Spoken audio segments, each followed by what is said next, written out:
Komiser Yardımcısı Tiara Nisa, Endonezya, arz ederim Sayın Cumhurbaşkanım.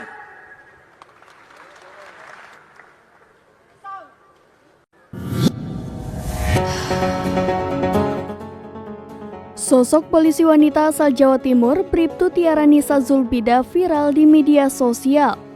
Hal ini setelah Bribtu Tiara Nisa Zulbida menjadi salah satu lulusan terbaik Akademi Kepolisian Turki atau Turkish National Police Academy.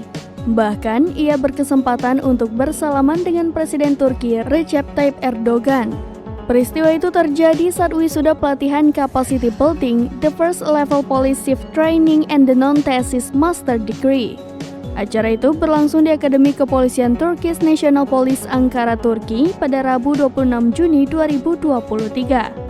Dalam kesempatan itu, Presiden Erdogan juga menitipkan salam untuk Presiden Indonesia Joko Widodo lewat Bribtu Tiara Nisa Zulbida. Momen Bribtu Tiara Nisa Zulbida berjabat tangan dengan Presiden Erdogan itu pun viral di media sosial. Lantas seperti apa sosok Bribtu Tiara Nisa Zulbida? Melansir tribunjatim.com, Bribtu Tiara Nisa Zulbida lahir di Pasuruan, Jawa Timur. Sebelum berkarir sebagai polwan, Bribtu Tiara Nisa Zulbida pernah bekerja sebagai karyawati bank swasta di Kabupaten Pasuruan. Bribtu Tiara Nisa Zulbida kemudian memutuskan untuk menjadi seorang polisi wanita. Karir pertamanya sebagai anggota Polri ditempatkan di Polda Jatim sebagai anggota Dit Sabara. Bribtu Tiara Nisa Zulbida dikenal sebagai polwan yang memiliki kecerdasan mumpuni. Tak hanya itu, ia juga memiliki kemampuan lebih di bidang bahasa asing.